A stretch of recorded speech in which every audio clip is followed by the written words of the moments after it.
Trina Bolton reports. Basil Shield is a pastor in Alice Springs. He's speaking out because he's tired of burying his friends. A mother was burying her son number 5. All her sons she buried. All of them were alcohol-related deaths. He says he's done nearly 80 funerals because of alcohol, and it's not just the drinkers who are dying. Some of the coffins that have travelled through this room in which we sit, a 13-year-old girl whose stepfather would come home and get drunk and touch her. She took her own life. A 26-year-old young woman whose partner would come home and get drunk and smash her. She took her own life. The rivers of Grog are still flowing in Alice Springs 4 years after a report on child sex abuse called for urgent action.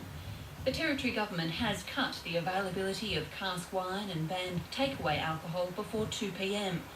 But it still allows some of the town's bars to open at 10 in the morning. And behind darkened windows, hundreds of people hit the Grog before lunch. It will be totally crowded, it's full. There are elderly people, some of them frail, sitting on the floor. There's hardly any air conditioning. The air is thick, it's hard to breathe.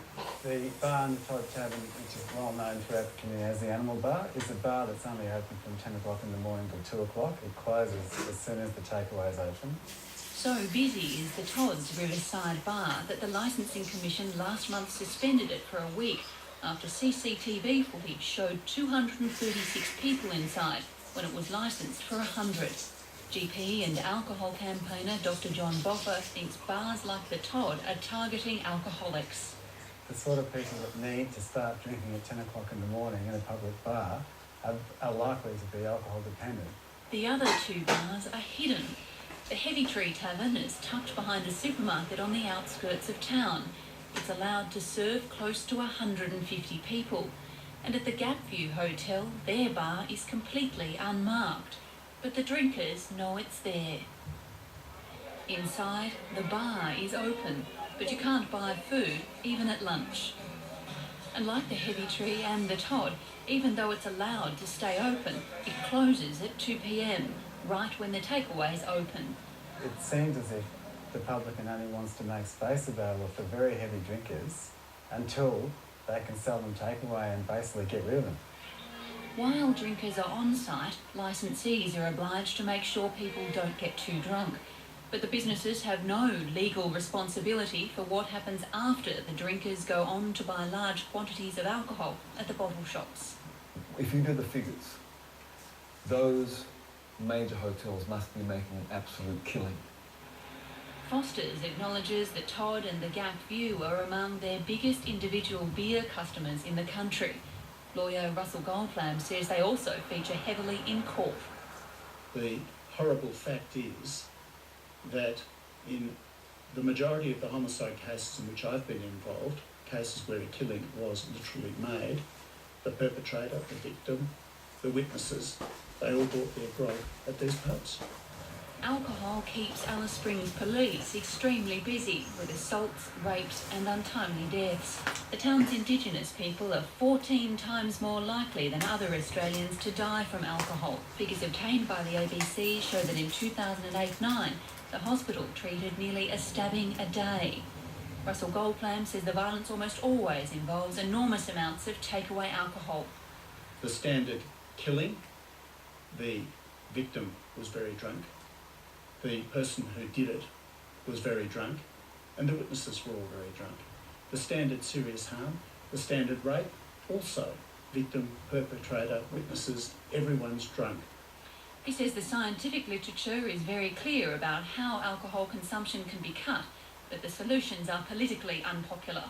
Higher prices, shorter trading hours, a grog-free welfare payday, less outlets, a volumetric tax. It's not rocket science. A lot of people are getting sick. A lot of people are dying. All my family have died from alcohol. The place where they buy alcohol, they wouldn't care. They like their money. Senior Eastern Islander woman MK Turner says it's time the government drastically cut the number of alcohol outlets. Well, in my family, they just drank so much because alcohol was there. Basil Shield says all the companies selling alcohol in Alice Springs need to take a hard look at the damage their product is causing. He's calling on the supermarket bosses and the CEOs of the companies that make the alcohol to come and meet the people on the flip side of their profits. They would surely begin a conversation regarding their corporate social responsibility to ensure that their products are not reaping such total chaos. The pubs we've mentioned all declined to be interviewed for this program, as did Coles and the two major liquor suppliers, Foster's and Lion Nathan. Foster's said in a statement that it's extremely committed to promoting a culture of responsible alcohol consumption, and Lion Nathan said in a statement that no responsible player in the industry wants to make a dollar from alcohol dependency. The Territory's alcohol policy minister was also unavailable for interview. The government has announced it'll buy back 3 of the town's takeaway licences, but the Todd and the Gapview are not being touched. The government is preparing to make more changes to alcohol laws. Basil Shield and MK Turner hope it happens soon, before the cemetery gets any fuller. Over here we buried another dear friend of mine. Very recently was lying drunk on the road just outside Alice Springs, hit by a car. Over here another dear friend of mine, renal failure at the age of 39. Many stillborn deaths just here behind the tractor. Recently this side, 2 suicides. Over there further, a dear friend of mine, I said to him, if you don't stop drinking, I'll bury you next year. We buried him next year. You know, old people have stopped crying now. They got no more tears to cry.